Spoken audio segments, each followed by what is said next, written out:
I do really believe 100% from every part of me that everyone has the capacity to be able to do the things that they want and not to be held back by the mental baggage that's in our head that we want to push through. Welcome to the Do the Thing podcast. In each episode, we get down and personal with people who go after the things they want to make all their wildest dreams come true. Join us as we unveil and dissect a formula for what it takes to do the thing. Here is your host, Stacey Lauren. Hey everyone, welcome to the Do the Thing podcast. This is your host, Stacey Lauren. I love getting a chance to talk to people who have learned to pivot when things get hard and how they don't let anything stop them from reaching their dreams. My guest today did just that and more. I also am still riveted by something she shared in this episode about how she got into writing in the first place. Her story starts in one direction and it takes several unexpected turns. As a writer, she has one of the most diverse portfolios I've ever seen. From comedy to narrative nonfiction to American history, she's written them all. And that's not the only thing I find impressive. Her ability to face fear and rejection head on to go after the things she really wants is nothing short of awe-inspiring. It is my pleasure to welcome Jane Borden to the show. Hey, Jane. Hi. Thanks for having me. I am so excited that you agreed. Why don't we start off and have you tell the listeners about you and your background? Oh, sure. I am a writer and author. I live in Los Angeles. I have a family. I'm from the East Coast originally. What else? I lived in New York for a long time. I started my career in comedy and then in magazines. And now I do narrative nonfiction and American history. So I have so much I want to ask you about, but I first would love to ask you about comedy. Can you talk a little bit more about that? Like, how did you get into that? Yeah, it kind of happened accidentally. I went to see a show with a friend. It happened to be an art, I guess you'd call it, called long form improv, which was brand new to New York. It had just come from Chicago, where it had not that long before been developed. And it just looked so much fun. It just looked really exciting. I did not have a background in theater or the arts or any of that in college. I was a religious studies major. But I don't know, I was also 22 and it looked super fun. I signed up for classes that night. And then that sort of affected my trajectory, kind of pinballed me off in a slightly different direction. So I actually started my writing career, I guess, in comedy, doing sketch and writing jokes and publishing funny essays in underground indie publications and stuff like that. And I love comedy. I did improv for years and years in New York, like 10 years, I guess, at a couple of different of the improv theaters there. And I don't really do it anymore because it's kind of a young person's game. But I actually just started up a random thing on like a Sunday every other month or something, where some old friends get together and mess around in my buddy's backyard just for fun. But yeah. So I'm actually just getting into comedy right now. I just joined a 5-week comedy workshop, and I see what you mean, because it kind of opens your mind in all these different portals that you hadn't thought before. So then new things sort of start to come out.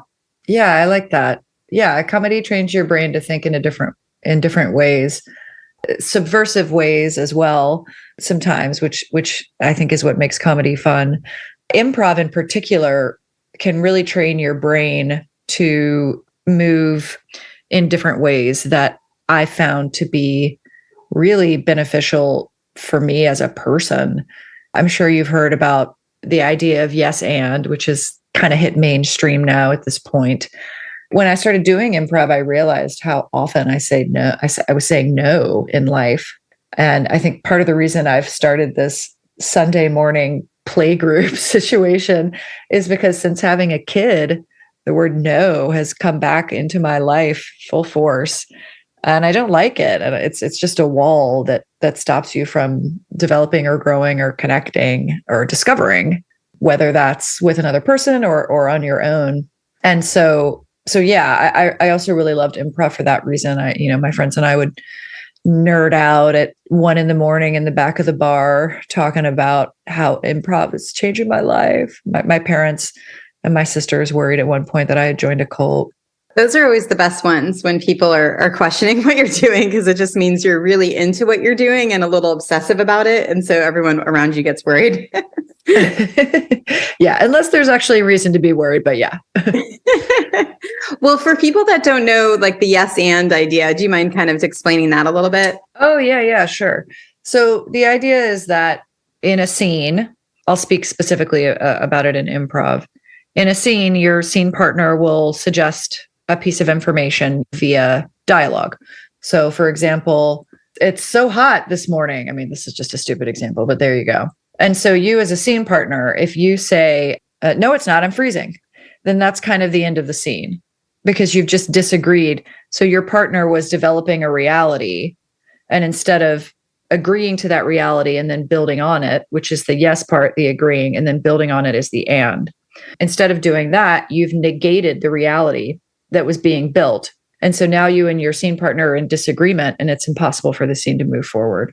So there's a couple of distinctions in there. I hear people quite often doing yes, but, or yes, or, which is you say something and they agree with you, but they say, yeah, but actually, and then they disagree with you. So there's no, the yes isn't just lip service, right? You can't just say yes and think that you're following the logic. Or the other thing is a yes or, and this happens a lot when hanging out with friends and joking around, is that someone makes a joke and then everyone laughs at that joke, and then the next person will make a similar but adjacent joke. So they agree with each other, but they aren't building on one another. Does that make sense? Yeah, it totally does. So it's almost like you're training your brain to be more flexible and not as rigid too. Yeah. And you're training your brain to listen to the people around you and to acknowledge the contributions of the people around you and build on them, rather than assuming you have the answers or you know the best way to do something or your ideas are better. And the beautiful thing about it is that when each person is truly just building on what the last person said, then it's like you're building a wall one brick at a time. You put on a brick, then I put on a brick, then you put on a brick. And when you do it that way, neither person is actually in charge. Neither person is leading. Neither of you is following a vision. You're truly doing it together. And when that happens, you wind up in places that neither of you could ever have predicted. And sometimes it's like not that great, but sometimes it's revelatory and it's really exciting because it's pure discovery.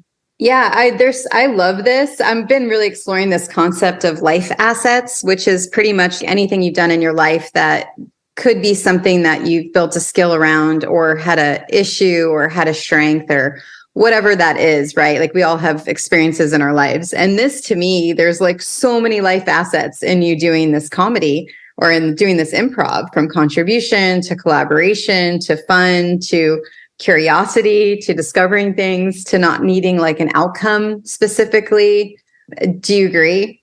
Yeah, definitely. Do you have any other thoughts for other like life assets that you learned from that experience? Trusting in collaboration rather than having fear of the unknown and being driven by fear of the unknown. When I write, I often don't know where I'm going. And particularly right now with this project, it's a major research project I'm doing, I find myself starting to freak out. Like I don't have any idea what chapters 7, 8, and 9 are or how they're going to fit together. But then I just say, well, I'll figure it out. I always do. Like you just figure it out as you go, and you can't figure it out until you're in the middle of it because you can't know where you're going at the start. Because if you do know where you're going at the start, then you're never going to discover anything along the way. And the best stuff comes from the discovery. So the I will figure it out, I always do, that came from this comedy experience? A little bit. I mean, it also came from years and years and years of writing, right? I've been writing professionally since I was 24, I guess. So, oh my God, that's 21 years. So it also comes from that. But yeah, I would say it started with the improv. I got so much confidence from that experience. That's why I say it kicked off my career. Yeah. Because it just opened up possibilities for me I had never considered having a creative career. I didn't even really know it was possible. I mean, I thought creative career, like what? Be a playwright, be an actor. Like when you're a kid growing up, you don't know what all the options are.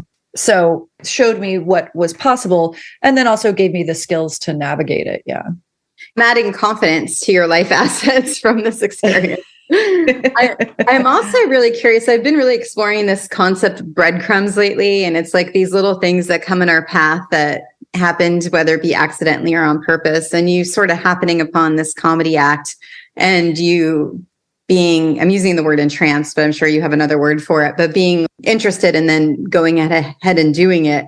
And now how that's impacted your life. I'm just kind of curious, how did you make the decision to actually do it? Because it's one thing to be watching a comedy act and say, I like this, I wish I could do that. How did you switch that and say, oh, I'm going to try this? Well, I knew that they taught classes and I knew that they had student nights and like house teams that would be populated by students graduating from the program. But I think the reason, to answer your question, it was when I saw someone on stage fail. Not every scene is a success in improv. And that's why a lot of people can't watch it. It makes them too uncomfortable or they find it boring. But there's nothing worse than bad improv, right? But there's nothing better than good improv. I mean, like I said, it's revelatory. And the audience is part of it too. And it's this ephemeral thing that can never be repeated. I mean, it's philosophically beautiful in my opinion. But at any rate, a lot of it's really cringeworthy. And so I saw people struggle and fail during that show as well. And I thought, well, hell, I can do that. I can be that bad. There's something so powerful in that. I'm really curious. So from this comedy and from improv, that's when you realized that you started to enjoy writing and you got to practice writing really by writing your acts and things like that. And then that's where that I will figure it out. I always do mantra sort of came up. But can you kind of talk us through a little bit more of how the writing started to envelop? Yeah, I was writing, in addition to improv, I was doing sketch. And so that's where the writing came in. And then I started writing little comedy essays and had a column in a new indie that launched in Brooklyn around the time called the Elle magazine. And then I applied for a job at a bigger, more established indie called Time Out. And it's an arts and culture weekly in New York. I don't know if they're still printing it. Everything's online now. But they hired me to cover comedy because I knew the scene so well and I had a lot of clips. And they liked my writing. And then in addition to comedy, I covered all sorts of stuff there. I was basically a staff editor, wore a lot of hats. And that's where I really learned to write fast and on deadline. And I had excellent editors who were nitpicky in the best ways. And eventually I was able to internalize their voices and needed them less and less, right? Yeah, so I would say that's where I really learned to write. And then I started writing personal essays, stories. I had a few published in reputable outlets. I had one in the New York Times Magazine and got some attention from that, got a book agent, put together a bunch more essays, right? Put together a proposal and sold a book. So that my first book was more of like a humorous memoir kind of thing, which is very different from what I'm doing now, 10 years later. Maybe it's your breadcrumbs thing. I just kept following what was interesting to me that was in front of me. And now I'm doing, like I said, this research-based, pretty heavy American history book. And I should not have, I didn't anticipate that covering 400 years in one book would require as much research. A rookie mistake right there. So much research. They're basically paying me to read at this point. Yeah, and I think you're right. I think that does go into the breadcrumbs idea. And I love the way that you worded that, following what is interesting to me, because I think a lot of people can have the opposite approach of, oh, this is what I'm doing and this is what I will do forever. Whereas you were in this more expansive place and open place of just following along what you were curious about and what you found interesting. Well, I mean, we change and grow, and the things I love at 45 are not the same things I loved at 25. Totally. Yeah, I know. That's the gift, right? It's just being able to evolve and be open to that. Yeah. I think that's why I've been doing a few episodes on do the thing, quit your job. Not saying everyone should quit their job, right? But if you're stuck in a rut and you haven't been able to expand at your current job and you don't like it, then a lot of people feel like guilt over quitting. And so anyway, so it's just that same idea of being able to just be open as far as like, what else is there for me? Yeah, definitely. Which is easier to do in the gig economy. Oh, true. Yeah, that's a good point. Oh, I wanted to ask you, there was a word you used that I didn't know, and I'd love to ask you because other people might be wondering, and now I can't find it. Oh, yeah. What is sketch? Oh, Saturday Night Live. Oh, okay. Yeah. Yeah. So you were writing that then. I was not writing Saturday Night. Well, I did freelance as a joke writer for several years for Weekend Update, but no, I was not writing Saturday Night Live sketches. I just mean like that's the best way I can explain it to you is what you see on Saturday Night Live. Gotcha. Oh, okay, got it. So it's that format of just like that funny, quirky kind of like writing. Yeah, short.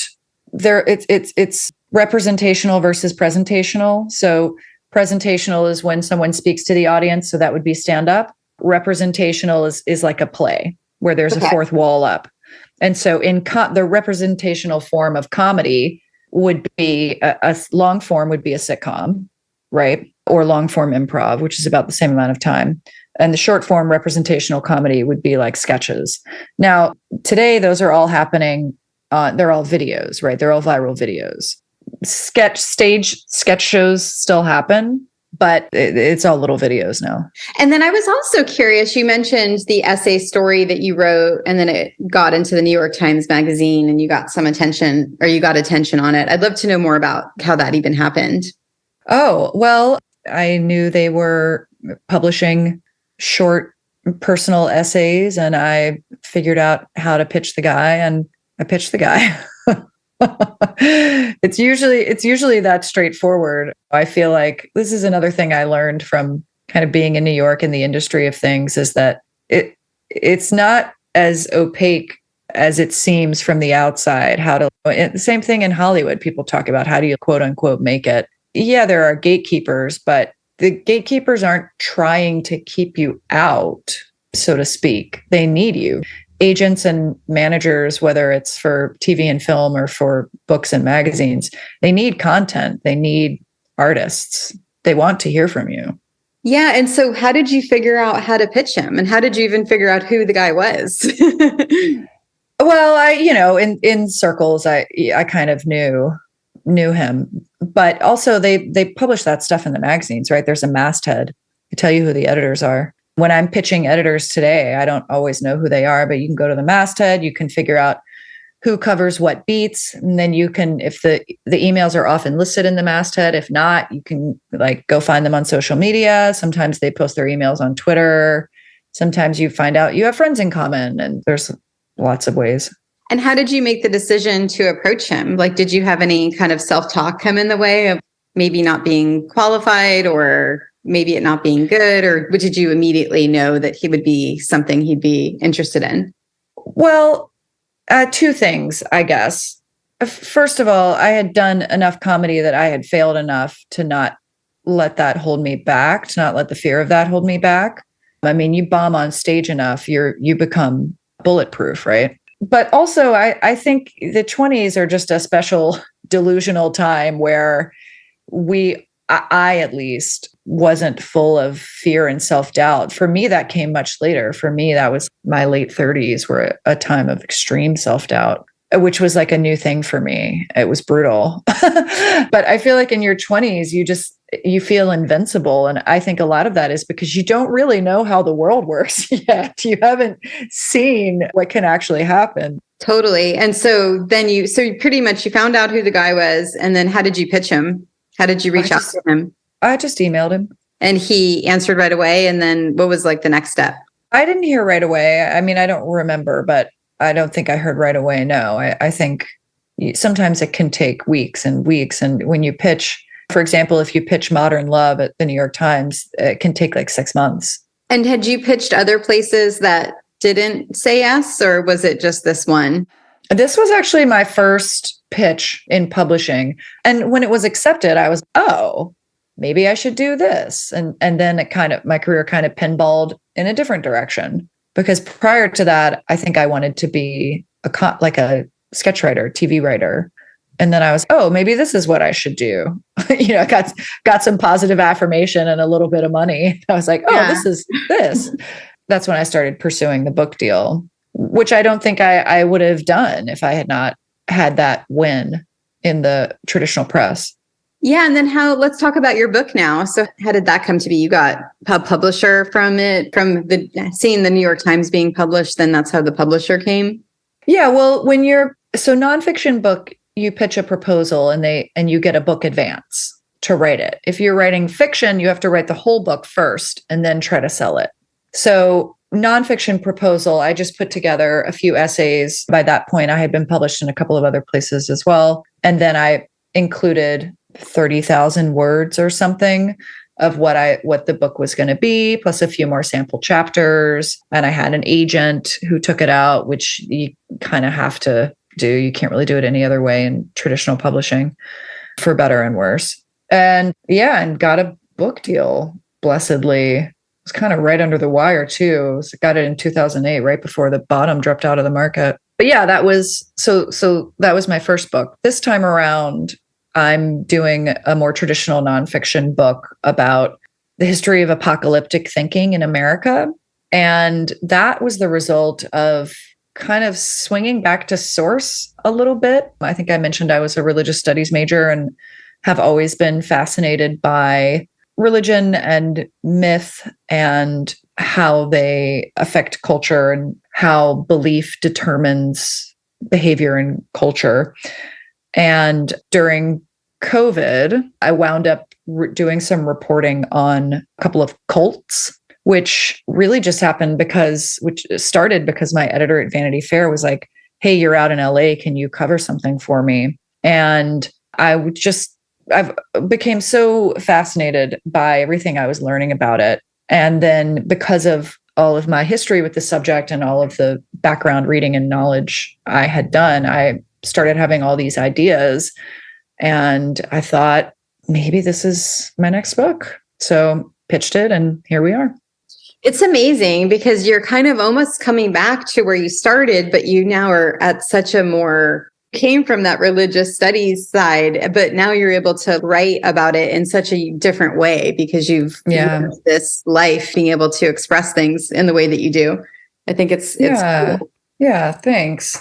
I mean, it's so funny because my plan when I graduated from college was to get into academia, to go to grad school, get a PhD in religious studies and become a professor because I just love it so much. It's so interesting. But I thought, oh, you know what? I'll do a gap year, right? I was like, I'll go live in New York. And then the improv thing happened and I pinballed in a different direction. But yeah, I've totally come back around. And now, instead of, this is what my husband and I joke about because he has a PhD, and like, instead of paying an institution for me to write a book, a dissertation, I'm being paid to write a book, which is like kind of like a dissertation. So great. Which is not to suggest that the money's great. It's not, but I'll take it. I'm having a lot of fun. Yeah, it's so cool. So you mentioned the fear and the self-doubt in your late 30s. I'd love to talk about that too, because I know there's a lot of people that are in that place, right? And trying to figure out how to get out and be able to do the thing, essentially. So I'm just kind of curious if you're open to talking about that a little bit more. Yeah, sure. I mean, I think it's a human impulse to, I think motion and development and growth are human impulses. I mean, we certainly see that in the capitalist market system, right? Grow or die. And so any loss of momentum, any kind of stagnation incites fear. And that's essentially what it was. And I think a lot of that had to do with parenthood. Career naturally slows down when you have a child, at least for a few years, and especially for women. And so I was experiencing some of that.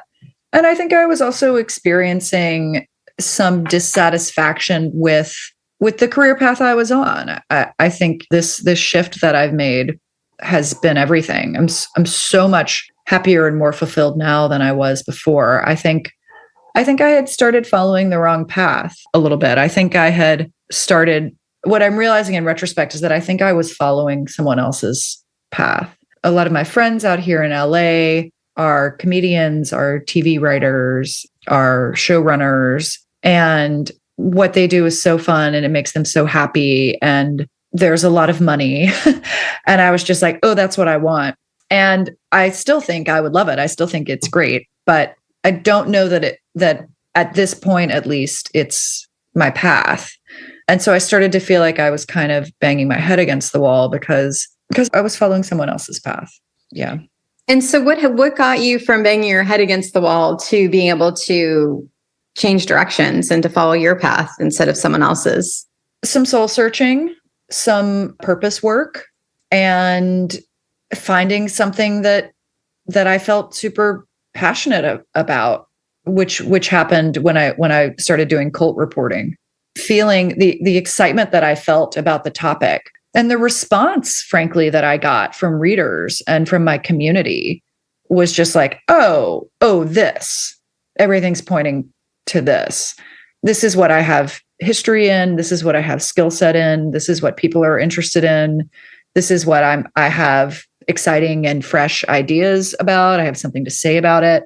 And then in addition, I feel like the work I'm doing right now aligns with the purpose work I did, trying to figure out what I can do that combines my skill sets and my history with my interests and desires that will do something to make the world a better place. And I think, I always joke that I'm like kind of a tour guide kind of character. Some people would maybe call it know-it-all. I love to consume information and then tell people about what I learned. I mean, I guess it's a kind of education that's not sanctioned. And so with the work I'm doing right now on radical extremism and fanaticism and kind of tracing doomsday thinking in American history as it's gone secular and where it's showing up in culture in ways that we don't see it, I feel like I can spread awareness and understanding, because that's, I think, what a divided culture needs, is to understand one another. So if you were going to give someone advice to do their own purpose work, so then they're following their own path versus someone else's path, what would be something you would say to them to be able to discover that?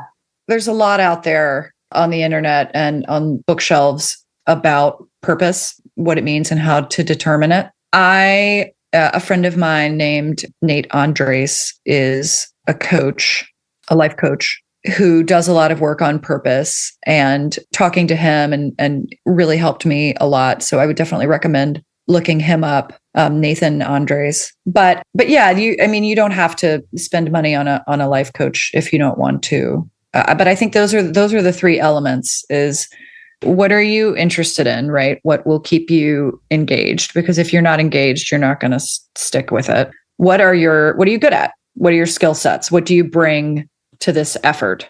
And how can you do something that helps people or helps the world or builds instead of destroys or gives instead of consumes, right? And when you combine those three things, you have something that you can follow like a compass. What do you think's been the hardest thing for you as far as you being able to do the thing? Finding the time as a parent and as trying to stay off social media, trying to stay focused. Also, there's not a ton of money in traditional publishing, so I still have some day jobs. In fact, I think people would be surprised to learn that almost every successful writer in existence has some kind of side hustle. So yeah, I would say time is the struggle. I mean, I could be 3 more chapters deep into my book right now if money were not a concern. But at the same time, I'm fortunate enough to have a side hustle that I really enjoy, that fulfills me, and also, I guess, feeds my purpose, which is that I work with other authors to help them develop their book ideas. And then along the way, I also get to learn from them. So it's super fun, and it doesn't always feel like work, which is a blessing. So I guess my side hustle isn't at cross purposes with my other work, but yeah, time and money. That's always right. Oh yeah. And have you noticed anything with the authors you've been helping that they either do or don't do that either gets in their way or that helps them do the thing? Fear. Yeah. Do I have anything to say? Will this be any good? Have I done it in the right way? Yeah. What do you think helps them get through it? I talk a lot about something we discussed earlier today, that you have to trust the process, that there will be, and also as someone who's been through this so many times, either with my work or with the work of other authors, you start to learn the patterns and see them again and again. There will be a time where you will think this is terrible and you want to throw your book in the trash. Like there will be. It happens almost every time. And then when authors hear that, they're like, oh, okay, so this is normal and this is a specter, not necessarily real. And I think that helps them when that moment arrives to be like, oh, Jane said this would happen. Yeah, you're just totally normalizing and acknowledging what's going to happen. So then they don't feel like they're out of sorts, pretty much. Are you open to talking about your tendinitis? Because I read somewhere about how you had to restructure how you write when you found out that you had that. Yeah. I have not typed anything more than a password on a traditional keyboard on a computer since 2009, when I was diagnosed with bilateral chronic tendinitis of the shoulder, which basically means that both of my shoulders, I have tendinitis around the rotator cuff, and it won't go away. It never goes away. It always hurts.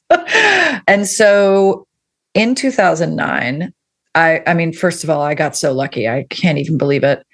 Their company called Dragon, software manufacturer, produced a dictation software for Macs, and the one for whatever the other kind of computer is had only been out for like a year. So, I mean, the timing was incredible because I was able to use dictation software.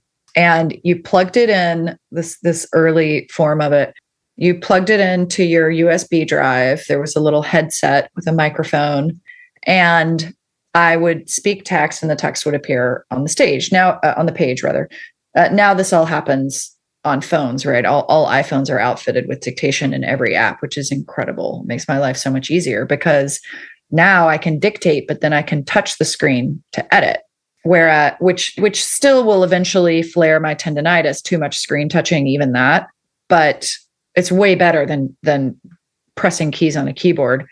So back in 2009, I couldn't edit by touching the screen. And so you had to do, it was so laborious, these commands. So I would say, I'm going to forget them now. Shortcuts on your computer, right? Shortcuts. It's like a whole nother language. It's like, in addition to learning QWERTY, you learn all the shortcuts. And frankly, part of the reason why I contracted tendinitis is because I was good. Like I was fast. I mean, the amount of keys I was pressing was insane. I was really productive with a keyboard until it bit me in the ass. But so I would have to speak the key command. So it would be like shift command up arrow or whatever it was. I can't remember. And I would move up like one line. And then I would say it again and move up one more line. And then I'd do a different key command to skip over, to move one word to get to the middle of the paragraph. At which point then I would be key delete or whatever it was. And it would delete like one letter at a time. I mean, it was outrageous. It took forever. And so fortunately at the time I didn't have like children and my boyfriend was long distance. And I would literally just sit in my apartment for like 12-hour days writing. And so, but eventually what happened is instead of editing a paragraph, I would just rewrite the whole paragraph. So I would take a stab at a paragraph, look at it, think about what I wanted to change and how I wanted to say it differently. Then I would delete the whole thing. And then I would just re-speak the whole paragraph, delete the whole thing, re-speak the whole paragraph. And that's one example of a lot of different ways that I had to completely change my writing process, change the way I write. And the weird one, the kind of like woo-woo witchy one, is that I could feel the words moving from my brain down my arms and out my fingertips. And I had to train my body to like have the words stop at my mouth and come out there instead of continuing to move down. And that was wild. But yeah, so I dictate all of my work, and I've written since the iPhone came out, really. Well, I don't know if dictation was immediately available when the first iPhones came out. But yeah, I've written everything on my phone essentially since then. There's so much in this that is just blows my mind, because like as a writer and then having this happen, I can't even imagine what that had to be like for you. How did you flip it automatically where you were like trying to figure out how you could still do this thing? Or did you have moments of doubt then? Oh, for sure. I mean, first of all, I was off work. I was off work on workers' comp for maybe a month, at least 3 weeks. Thank God for workers' comp, right? And so, because I worked at a magazine and I got it from bad ergonomics at my desk, right? The desk ergonomics were terrible because it was like an old warehouse with like cool industrial tabletops and all that stuff. So at any rate, I basically just like fell into a puddle in my apartment for a few weeks. It was dark and my friends were coming over. I had a friend who had to open all my mail for me because I couldn't use my arms at all. Like they may as well have been in casts. Like wow. I couldn't. So I had a friend come over, open all my mail. I had a friend come over, do my laundry for me. I couldn't cook. I couldn't clean. My friends were helping me do all this stuff. It was really, my community really supported me. I still appreciate it. And I remember I finally devised the system. First of all, I was only eating food like carrots and hummus, things that were super easy to open and didn't require cooking and cleaning. And I devised this system where I finally, like my friends were grocery shopping for me, but it was ridiculous. It was not sustainable, right? So I devised this system where I had a tote, like a backpack situation, and I tied the strap around my waist because I also couldn't carry any bags. I couldn't carry anything on my shoulders. So I tied the strap around my waist, and then I would go into the bodegas in New York, and I would hold open the flap of the bag under the shelf and push cans with the top of my shoulder off the shelf so they'd kind of like fall into the bag. And then I'd go to the checkout and use my hips to toss the tote bag or the backpack, whatever, up on the counter. And the person would help pull everything out, and then they'd help me pack it all in, and I'd go home. It's just insanity. But I knew that because if I did use my shoulders, I would re-injure. There were a lot of re-injuries in the early days. And one that I'm still angry about came from a physical therapist who pushed me too hard. There's a lot of like gaslighting about my injury as well, because I'm supposedly a medical anomaly. Like none of the specialists I've seen them all. I've seen every kind of specialist you can think of. No one can figure out why this is still a problem for me. And I've had but like now I'm also struggling with tendonitis in my right knee from driving. So I think I just have bad joints, and like I quit gluten. I'm trying to quit anything inflammatory. I don't know if it's hereditary or what, but like my body is not interested in all the things I want it to do. Yeah. So how did you not go into story? Like you could have made a story and said, okay, well, I'm not gonna be able to write because I'm not able to do what I've been doing. Like, how did you flip that to be able to problem solve and, find these new ways to make it work? I don't think not being a writer was like ever even an option in my head. And that's maybe in part because I had this book deal. I had just gotten this book deal, and it was like the most exciting thing that had ever happened to me in my whole life. I was so excited about it. Like there just wasn't a chance that I wouldn't make it work. And since dictation software existed, it was like, well, I got to do it, and I'm on deadline. So here we go. I'll figure it out. I think I was motivated by how excited I was about my career and where it was going. If at that time I didn't have a book deal, I didn't have a job at a magazine, I was still pitching pieces here and there or whatever, then maybe I would have switched careers. Probably. I think about it still. Like it's absurd that I live this way, but I don't know. I also love what I do. Yeah. And it's almost like these goals you had already down as with deadlines really helped kind of you keep, plus the passion and the purpose work that you did just really helped you keep moving forward. Yeah, I think so. To clarify, I had not done any purpose work at that time. I was just kind of living for fun. But yeah, I think that the passion and the deadlines and the desire, I mean, I had so much desire to succeed in that realm, for the book to be good and to get attention and to lead to whatever was coming next. What do you think? I'm just thinking about you that day, and I think you said it was 10 or 12 hours in your room where you're trying to figure it out and write this new way. Like what helped you get through that day? Was there anything that you said to yourself that kind of kept pushing you forward? I think what propelled me, I mean, in addition to Lady Gaga dance breaks, what propelled me is whenever I would have a discovery. I mean, again, back to discovery. And when you're writing memoir in particular, there's so many moments of discovery of, oh, wow, I never even, when I thought about that story from my life, I never realized before that it had this element to it, or that it connected in this way to this other story, or that, you know, gosh, maybe this theme I've been following is also has this other element to it that I had never seen before. And moments like that are so exciting to me. I mean, moments like that just make me throw my fists in the air. And when you're in the thick of writing in a quiet space by yourself, that's when those moments happen. And so, although those long days of solitude were really tough, I might have preferred to be working in a coffee shop or whatever. I think also there was some real beauty that came out of that forced workhorse solitude that compelled me to keep going. Were there any words, like I'm thinking of the words you used before, which was like, I'll figure it out, I always do. Were there any words like that you used to kind of get yourself moving forward? Like in addition to you loving what you were doing? Interesting.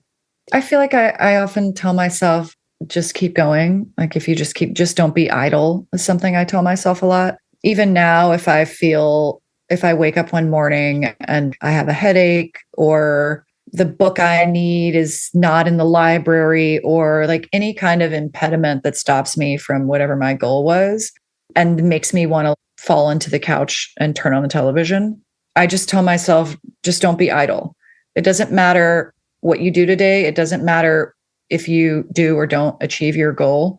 Just don't be idle. So pull out your to-do list. Oh, I need to hand wash. I haven't, or here's this sweater that has to be hand washed that's been sitting on my chest of drawers. I'll do that. And then at the end of the day, I don't feel that guilt and I don't feel that doubt that comes from when you're not achieving. Because you can't always be achieving, right? But for me, at least, as long as I'm not idle, then I don't feel like I failed. Yeah, I like that, because it doesn't necessarily have to be in relation to what you're doing. It could be something as simple as like doing your dishes, and that's enough movement for you to feel good about what you're doing. Because I think in the back of my head, I'm imagining a zero-sum game, right? I'm going to have to do the dishes at some point, and that's going to take 20 minutes. So if I do them now, then there's going to be 20 extra minutes at some point in my life for me to write. Totally. Does that make sense? Yeah, no, it totally does. Which is also how I've tackled insomnia, by the way, is that I always have a book by my bed that's a research book. So right now, for example, it's pretty dark nighttime reading, but about the paramilitary training camps in the 80s and 90s that sparked the white power movement of that time, which is research for the book I'm writing. And if I can't fall asleep, then I read that book, because then I'm quote unquote working. And since I'm working, I don't develop anxiety about the fact that I'm going to be tired the next day and won't be able to work as much. Does that make sense? Totally. Yeah. And then because I'm not developing anxiety, I fall asleep. That is awesome. That's a recipe for a formula for going to sleep. Yeah. Works like a charm. I like it. Oh, I wanted to ask you, you skated by this, but I think this is a big thing, these Lady Gaga dance breaks, because that's you. Oh, yeah. You're controlling your attitude by bringing out the fun and moving your body. I'm just kind of curious, is that really something you were doing? Oh, yeah, for sure. For sure. I found it highly motivating. It was Paparazzi in particular. Oh my God, I used to love that song. I'm not like a pop music person, but that song was like just what I needed right when I needed it. Do you find that you do that a lot where you're, whether it's music or do you have any other mechanism just to kind of keep yourself moving or motivated or? I mean, yeah, I think it's really important to like get up and move around every now and then. People use that like tomato timers or whatever, where you work 25 minutes, you take a 5-minute break. That stuff can be super helpful because because you have those little breaks coming, you save any other tasks for that break. You save like bathroom or fill your water, you save checking your email, whatever it is. And if you do check your email, you're not going to fall into 45 minutes later, you're like on TikTok or whatever, because the timer's going to go off in 5 minutes and you'll get back to work. So I think those are cool. I recommend those kinds of systems. But even if it's just getting up, like sometimes I'll do 20 jumping jacks and I find that to be super helpful, or I'll switch locations. Another thing I've done is I break up my work into 3 different, or really 4 different parts. So there's research, brainstorming, or like outlining, writing, and editing, because each of those 4 parts uses different kinds of brain power and requires different amounts of motivation. And so if I wake up one morning and I'm ready to go, then I'll write. But if I wake up one morning and I just like can't find the motivation at all, but I'm awake and alert, but I just like can't, then I'll edit. Because when I edit, I just fall into a hole and like 3 hours will go by and then I'll pop up and be like, what happened? Because you're editing, like the words are already there. It just kind of propels you on and on and on. Or if I wake up and I'm tired and I don't have the brain space, I'll research, because it's just reading. It's just reading. It's great, right? Making notes in the margin, etc. And then the brainstorming, outlining stuff is, I think, the most creative. And so that's when you need to be feeling the most creative. And so if I have those 4 different areas, then the idea is, okay, make sure that there's always work to be done in all 4 areas. So that no matter how you feel in the morning or in the afternoon, or even if sometimes I work late at night, no matter how you feel when you sit down to work, you won't have an excuse. I can't do this because it's like, well, there's 4 different options here and they're all pretty different. Surely I can do one of them. So good. You really just figured out like what lights your brain up versus what makes it more redundant. And then you're maximizing your time with what you already know about yourself. Yeah. Yeah. All right, Jane, you have one piece of advice for the listeners on doing the thing. What would you say yours would be? Just keep moving. Don't stop moving. Even if you go in a different direction for a little, that's not a problem, because either you're going to like wind up doing something different or better, or that direction is going to bring you back to where you started anyway. So if you ever hit a wall, just like move in a different direction. Just don't stop moving. So good. And if people want to learn more about you and your books or your writing, where can they find you? Yeah. I mean, I would say Instagram is probably the best place. You can follow me at Jane Borden, Borden. I'm going to start posting a bunch of stuff related to my cult book soon as well, because there's so much more than I can fit in the pages of one book. But then also janeborden.com. We'll have more as well. Thank you so much for coming on with me today. This was like so good. And I had never even, there's so much that I got from this, but I've never heard the failed enough, it makes you bulletproof. So I'm really going to explore that concept today. So. Oh, cool. Yeah. Thanks so much for having me. This was really fun. I love what you're doing. Thanks for listening to the Do the Thing podcast. We hope you enjoyed the show, but even more, we hope you'll be inspired to do the thing. Do you have a burning question on doing the thing that you'd like answered? How about an inspiring do the thing story of your own that you'd like to share? We'd love to hear all about it.